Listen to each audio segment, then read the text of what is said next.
지주사 체제 전환 계획이 무산됐습니다. 현대백화점은 결과를 겸허히 수용하겠다는 입장을 밝혔습니다.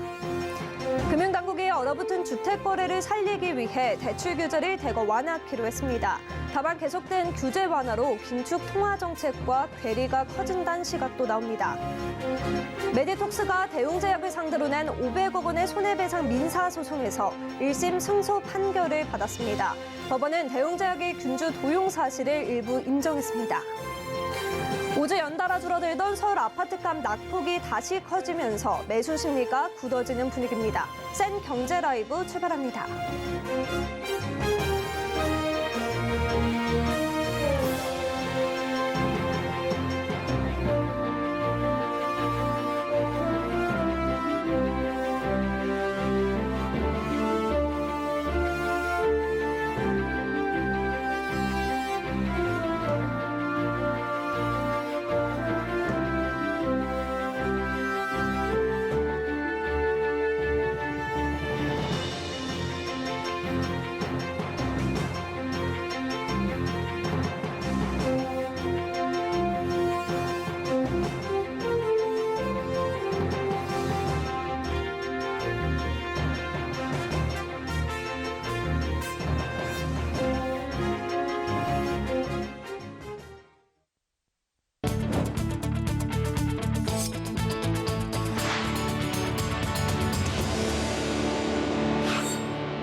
시청자 여러분 안녕하십니까? 센 경제 라이브 최민정입니다.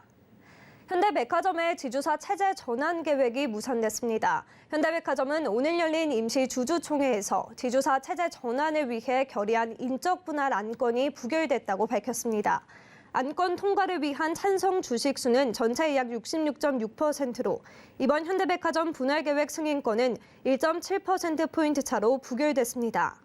이에 현대백화점은 입장문을 통해 결과를 겸허히 수용하며 그간 추진해온 지주사 체제 전환을 중단키로 했다고 전했습니다. 다만 현대그린푸드는 이날 임시주총에서 인적 분할 안건이 통과된 만큼 지주사 전환을 위해 계속 추진해 나갈 계획입니다. 얼어붙은 주택 거래를 되살리기 위해 금융당국이 부동산 시장 금융 규제를 대거 풀기로 했습니다. 다주택자도 대출을 받을 수 있고 실수요자들의 대출 한도를 확대한 것이 주요 내용인데요. 다만 잇따른 규제 완화가 한국은행의 긴축 통화 정책과 괴리감이 있다는 우려도 큽니다. 김미연 기자입니다. 다음 달부터 규제 지역에서 다주택자도 주택담보대출을 받을 수 있게 됩니다. 오늘 금융위원회는 이달 20일까지 이 같은 내용을 담은 감독 규정 변경을 예고하고 바뀐 제도를 3월 2일부터 시행한다고 밝혔습니다. 바뀌는 내용을 구체적으로 보면 현재는 대출이 안 되는 규제 지역 내의 다주택자 주택담보대출을 집값 대비 대출액 비율인 LTV의 30%까지 허용합니다. 강남과 서초, 송파, 용산 등에서도 집값의 최대 30%까지 대출을 받을 수 있는 겁니다. 비규제 지역에선 LTV 60%가 적용됩니다. 모든 지역에서 막아놨던 주택 임대, 매매 사업자에 대한 주택담보대출도 허용합니다. 규제 지역은 LTV 30%, 비규제 지역은 LTV 60%로 풉니다. 다만 글로벌 고금리 상황 속에서 실수요자들에게 정말 효과가 있을진 미지수란 분석이 나옵니다. 정부가 아무런 대책을 안 내더라도 적당한 집값이 되면 사람들이 사거든요, 사실은. 가계부채가 심각한 상태에서 국제적인 어떤 금융 시스템과 정반대 방향으로 가는 정책은 차후에 큰 문제를 일으킬 가능성이 높습니다. 같은 고민은 한국은행 내부에서도 나왔습니다. 지난달 열린 한국은행의 금융통화위원회 회의를 담은 의사록에서 한 금통위원은 최근 LTV 규제 완화가 부동산 경기의 경착륙 방지 차원에서 일부 불가피한 측면이 있지만 통화정책과 거시건전성 정책이 다른 기조로 운영되면서 경제 주체들의 의사결정이 어려워지고 오히려 거래가 위축될 수 있다고 지적했습니다. 당국의 금융규제 완화의 영향을 정책 조합 측면에서 면밀하게 평가해 볼 필요가 있다는 겁니다. 당장의 부동산 경착륙 방지 대책을 넘어 우리나라 주택 시장을 안정시키는데 보다 근본적인 처방이 무엇인지 고민해야 한다는 조언도 나옵니다. 서울경제TV 김미연입니다. 금융권이 1년간 점포 수는 700곳, 직원은 4,000명 줄이며 이른바 몸집 줄이기에 속도를 높이고 있습니다. 디지털 전환과 같은 경영 효율화 일환인데요. 금융당국이 올해 점포 폐쇄 절차를 강화하기로 하면서 금융권의 셈법도 복잡해질 것으로 보입니다. 민세원 기자입니다. 은행과 보험사 등 금융권이 점포 수와 인력 감축에 속도를 내고 있습니다. 금융감독원 금융통계정보 시스템에 따르면 시중은행, 지방은행, 특수은행을 포함한 총 18곳 은행들의 국내 점포 수는 2021년 9월 말 6,195개에서 지난해 9월 말 5,855개로 340곳이 1년 새 문을 닫았습니다. 한때 7,000곳까지 개설됐던 점포 수가 6,000대를 밑돈 건 2011년 12월 말 이후 11년 만에 지난해가 처음입니다. 보험사도 상황은 마찬가지입니다. 같은 기간 생명보험사와 손해보험사 53곳은 1년 사이 365개의 점포를 폐쇄했습니다. 은행과 보험사를 합치면 1년 새 705곳의 점포가 사라진 겁니다. 급격한 점포수 감소 원인에 대해 금융권은 입을 모아 효율성을 강조합니다. 코로나19 이후 디지털 금융이 대세로 자리 잡아 방문 고객이 줄어드는 상황에서 임대료와 인건비 등 고정 비용을 들여 영업점을 늘릴 이유가 없다는 겁니다.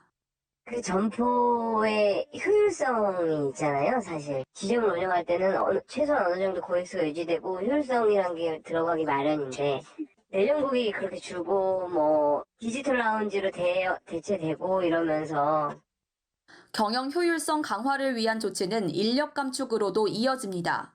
한국은행 경제통계 시스템을 보면 지난해 3분기 일반은행과 특수은행을 포함한 은행의 총 임직원 수는 전년 동기 대비 2,509명 감소했고 생명손해보험사에서는 총 1,687명이 짐을 싼 것으로 집계됐습니다.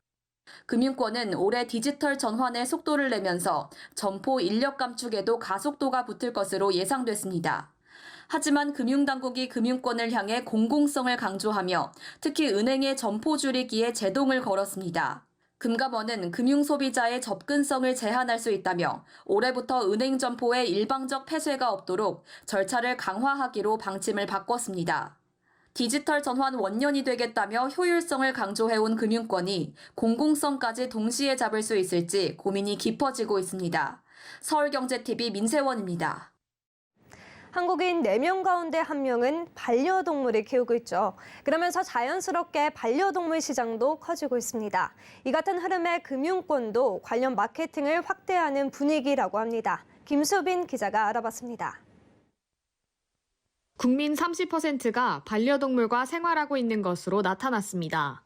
KB금융지주 경영연구소가 조사한 국내 반려동물 양육 인구는 2021년 기준 약 1,500만 명. 농림축산식품부에 집계된 월평균 반려동물 양육비는 약 15만 원입니다. 반려동물을 가족 구성원으로 여기는 이른바 펫팸족이 늘면서 관련 서비스를 찾는 소비자들의 니즈가 커지고 있습니다. 특히 가장 큰 관심사는 반려동물의 건강.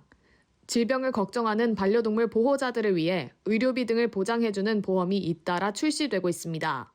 상품에 따라 배상 책임이나 장례비까지도 지원됩니다. 작년 11월부터 생명보험사도 펫보험 출시가 가능해졌기 때문에 그 수는 더 늘어날 것으로 보입니다. 시중은행도 공격적인 마케팅에 돌입했습니다. 은행들은 적금 상품을 전략으로 택했습니다. 반려동물을 키운다면 우대금리를 제공하는 상품을 출시하고 또 가입 시 보험을 무료로 가입할 수 있는 혜택을 제공하기도 합니다. 카드사도 관련 마케팅 마련에 분주한 모습입니다. 카드사들은 병원 등 애완동물 업종 이용 시 캐시백이 되거나 적립이 되는 전용 카드를 출시하고 있습니다. 반려동물 케어 플랫폼과 손잡고 장례식장 할인 서비스를 지원하는 곳도 있습니다. 반려가구의 증가 추세에 발맞춰 앞으로도 금융권에서는 치열한 마케팅 경쟁이 펼쳐질 것으로 보입니다. 반려동물 관련 혜택을 탑재한 상품과 프로모션이 다양한 업계에서 출시되고 있습니다. 반려동물을 가족처럼 아끼는 고객 니즈를 겨냥해 펫 토탈 케어의 폭은 더욱 확장될 것으로 생각합니다. 다만 쏟아지는 서비스들 속에 소비자들은 상품 선별 능력을 키워야 한다는 조언이 나옵니다. 그 반려동물을 위한 여러 가지 혜택이나 서비스를 제공하는 금융 상품에 대해서 소비자들이 굉장히 관심을 많이 가질 것이다. 중요한 거는 그 상품들을 잘 비교를 해서 정말 자기가 원하는, 그다음에 자기가 필요할 때 잘 활용할 수 있는 그러한 혜택을 주는가, 그거를 잘 판단을 해야 돼요. 페팸족을 겨냥한 금융상품들이 꾸준히 출시가 될 것으로 예상되는 만큼 자신의 소비 패턴을 명확하게 분석해 상품들에 접근을 해야 할 것으로 보입니다. 서울경제TV 김수빈입니다.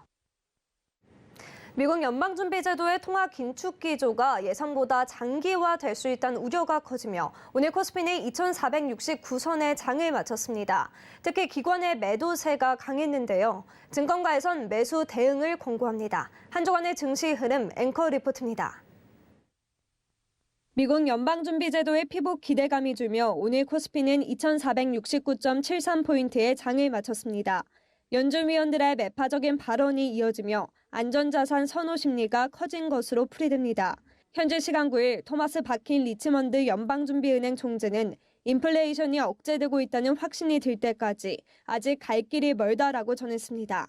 이에 연준이 오는 7월 FOMC에서 기준금리를 5.75%포인트에서 6%포인트까지 올릴 가능성도 제기됐습니다. 긴축 공포가 커지며 이날 미국의 국채금리도 상승 마감했습니다.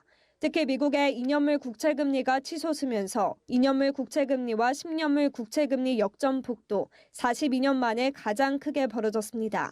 코스피는 한 주간 0.43% 내린 2,469.73포인트에 코스닥은 0.74% 상승한 772.44포인트의 거래를 마쳤습니다. 한 주간 수급 동향을 살펴보면 코스피는 개인과 외국인이 매수한 가운데 기관만이 매도했고 코스닥도 마찬가지였습니다. 이번 주 증시에선 미국 인플레이션 감축법 수혜와 최근 전기차 가격 인하에 따른 판매량 증가 기대감으로 에코프로 등 2차 전지 관련주가 상승세를 보였습니다. 증권업계는 글로벌 유동성 증가와 중국의 경기 부양 기대감 등 국내 주식시장에 긍정적인 요인들이 많은 상황이라며 밸류에이션 부담에도 불구하고 수급 요인에 따른 주식시장의 강세가 연장될 수 있다고 판단돼 단기 조정 발생 시 매수 대응을 권고한다고 조언합니다. 서울경제TV 최민정입니다.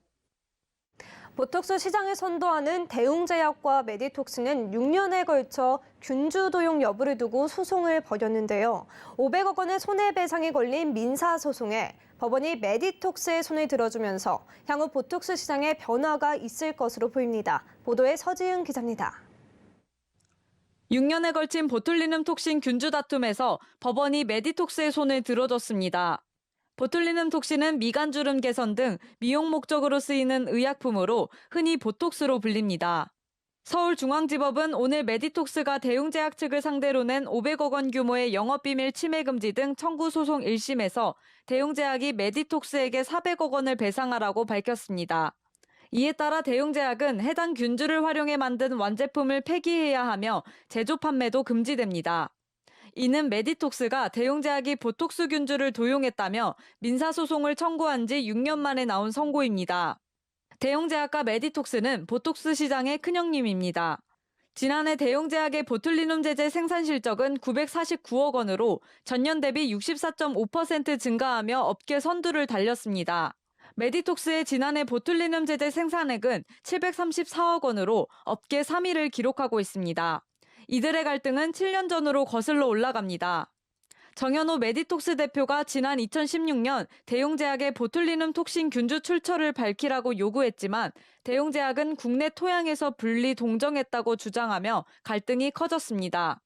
의혹이 제기된 다음 해인 2017년 메디톡스는 국내에서 민형사 소송을 내고 미국에서도 대웅제약과 법정 다툼을 이어갔습니다. 앞서 미국 소송에서는 대웅제약의 균주 도용 행위가 인정됐지만 국내 형사소송에서는 증거 불충분으로 대웅제약이 혐의 없음을 받으며 이번 민사소송에 관심이 집중됐습니다. 민사소송 판결에 따라 대웅제약의 균주 도용 사실이 일부 인정되면서 타업체에도 영향이 있을 것으로 보입니다. 이번 판결을 토대로 메디톡스는 정당한 권리보호 활동을 확장해 나갈 것이며 보툴리눔 균주와 제조 공정을 불법 취득해 상업화하고 있는 기업들에 대한 추가 법적 조치를 신속히 검토하겠습니다. 메디톡스는 휴젤과 대웅제약뿐 아니라 국내 업체 대다수가 보툴리눔 톡신 균주 출처가 명확하지 않다며 도용을 의심한 바 있습니다. 대웅제약이 메디톡스의 균주를 도용한 사실이 일부 인정됨에 따라 향후 보톡스 시장의 지각 변동이 불가피할 것으로 보입니다. 서울경제TV 서지은입니다. 관련형 전자담배 시장의 성장세가 확인되면서 주요 업체들이 잇따라 신제품을 내놓고 있습니다. 치열해지는 선두 경쟁 속 잇따라 공개되는 신제품의 시장 반응에 관련 업계가 촉각을 곤두세우고 있습니다. 이호진 기자입니다. 기획재정부가 발표한 2022년 담배 시장 동향 보고서를 보면 작년 관련형 전자담배 판매량은 5.4억 갑으로 전년 대비 21.3% 증가했습니다. 관련형 전자담배의 판매 비중은 2017년 2.2%에서 매년 지속적으로 증가해 작년에는 14.8%, 15%에 육박하고 있습니다. 관련 담배의 판매량이 줄고 있는 것과는 대비되는 추세입니다. 이렇듯 관련형 전자담배의 성장세가 뚜렷해지자 업계에선 앞다퉈 신제품을 출시하며 소비자 공략에 힘쓰고 있습니다. 필립 모리스는 지난 8일 아이코스 일루마 시리즈를 출시한 지 약 3개월 만에 기자간담회를 열고 아이코스 일루마 1 출시를 발표했습니다. 이전 아이코스 신제품 출시가 3년 만에 이뤄졌던 것과 비교하면 이례적입니다. 아이코스 일루마 1은 먼저 출시된 해외 국가에서 아주 긍정적인 반응을 얻고 있습니다. 바로 그 아이코스 일루마 1이 드디어 한국에 상륙합니다. 경쟁업체인 BAT 로스만스 역시 오는 14일 근로의 신제품 출시를 예고했습니다. KTNG는 지난해 11월 리레이블 시리즈를 공개한 바 있습니다. 현재 관련형 전자담배 시장은 KTNG, 필립 모리스, BAT 로스만스의 3파전 체제입니다. 그중에서도 KTNG와 필립 모리스가 각각 40%대의 점유율로 각축전을 벌이고 있습니다. BAT 로스만스의 시장 점유율은 10%대로 상대적으로 낮은 편입니다. 2017년까지만 해도 후발주자였던 KTNG는 그동안 다양한 신제품을 출시하며 압도적이었던 필립 모리스의 점유율을 따돌리고 지난해 업계 1위 자리를 차지했습니다. 업계에서도 KTNG의 성장 이후로 국내 소비자들의 니즈에 빠르게 대응하며 다양한 제품을 출시시킨 점을 꼽고 있습니다. 하지만 지난 8일 기자간담회에서 이홍석 한국필립모리스 세일즈 총괄은 구체적인 수치는 밝힐 수 없지만 지난해 11월 일루마 시리즈 출시 이후 제품이 판매되는 서울 일부 지역에선 KTNG의 점유율을 따라잡았다고 밝히며 업계 1위 탈환을 예고했습니다. 선두 경쟁이 치열해지는 만큼 잇따라 공개되는 신제품의 소비자 반응이 관련형 전자담배 1위 자리를 판가름할 것으로 보입니다. 서울경제TV 이호진입니다. 지난주까지만 해도 서울 아파트값 하락 속도가 줄어들고 얼어붙었던 매수 심리도 조금씩 풀리는 분위기였는데요. 일주일 만에 아파트 값도 매수 심리도 다시 굳어졌습니다. 이지영 기자입니다. 5주 연속 줄어들던 서울 집값 낙폭이 다시 커졌습니다. 한국부동산원이 발표한 주간 아파트 가격 동향에 따르면 이번 주 서울 집값은 0.31% 하락했습니다. 지난해 말 0.74%까지 벌어졌던 낙폭이 지난주 0.25%까지 좁혀졌지만 다시 낙폭이 0.06%포인트 확대된 겁니다. 자치구별로 살펴보면 강북권에서 서대문구, 동대문구가 대단지 아파트 위주로 하락했고 강남권에선 강서구, 금천구, 강동구에서 하락폭이 컸습니다. 한국부동산원 관계자는 규제 완화로 매수 문의와 거래량이 소폭 증가했지만 매도인과 매수인 간 희망 가격 격차는 여전히 좁혀지지 않고 금매 위주의 하향 거래가 진행되다 보니 하락세가 지속된 것으로 보인다고 말했습니다. 전세 시장의 경우 서울은 지난주 마이너스 0.96%에서 마이너스 0.95%로 하락폭이 소폭 축소됐지만 전국으로 살펴보면 0.76% 떨어져 지난주와 비교해 낙폭이 확대됐습니다.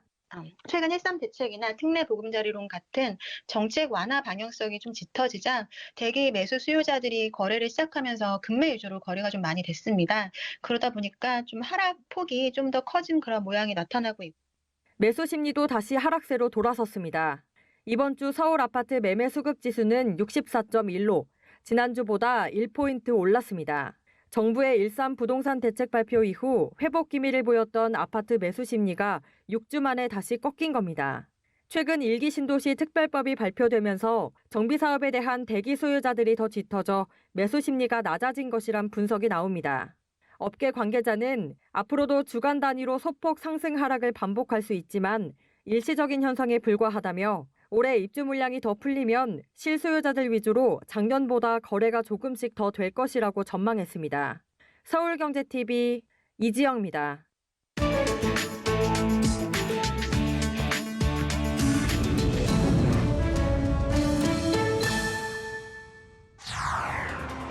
월트 디즈니사가 전면적인 구조조정 계획을 발표했습니다. 발표 내용에 따르면 약 7,000명의 직원들이 일자리를 잃게 될 예정입니다. 디즈니는 구조조정을 통해 55억 달러의 비용 절감 효과를 보게 됩니다. 최근 글로벌 스트리밍 사업에서의 부진으로 압박을 받고 있는 디즈니사는 영화, TV, 스트리밍을 포괄하는 엔터테인먼트 사업부, 스포츠에 중점을 둔 ESPN 사업부, 디즈니 파크 및 제품 등 3개 부문으로 사업 부서를 재편합니다. 디즈니는 디즈니 플러스의 가입자 증가 둔화와 스트리밍 시청자 경쟁 심화에 대응해 감원을 결정했습니다.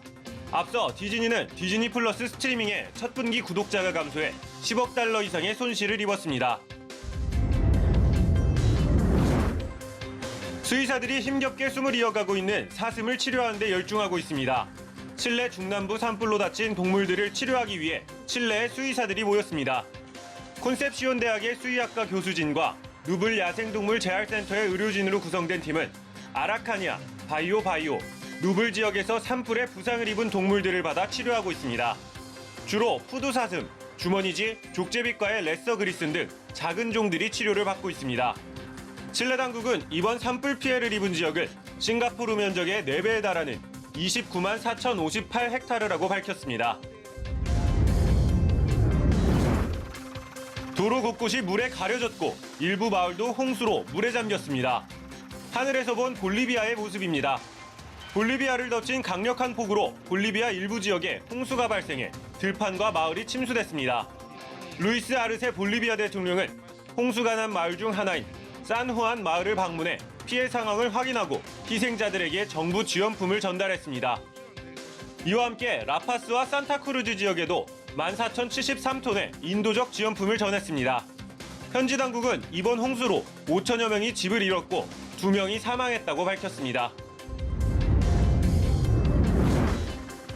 브라질 정부가 자국 내 불법 금광 채굴업자들을 체포하기 위해 아마존 열대우림에서 급습 작전을 펼쳤습니다.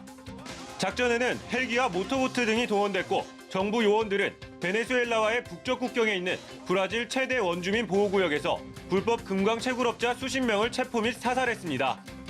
정부 요원들은 불법 금광 채굴업자들이 보급을 하기 위해 사용한 소형 비행기와 판잣집, 경납고 등도 불태웠습니다. 약 2만 명의 불법 금광 채굴업자들은 보호구역을 침입해 지역 원주민에게 질병을 옮기고 성폭력, 살인 등 범죄 행위도 가해 다수의 원주민 피해자가 발생했습니다.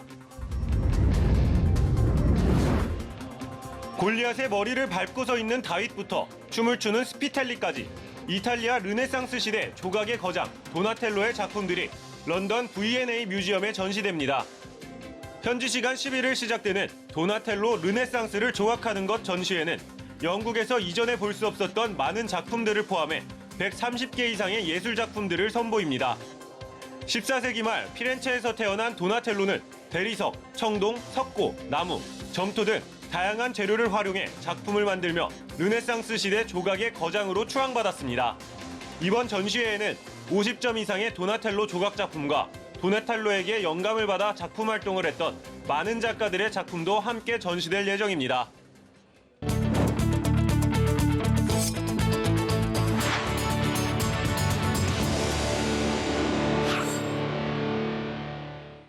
센 경제 라이브 저희가 준비한 소식은 여기까지입니다. 시청해주신 여러분 고맙습니다.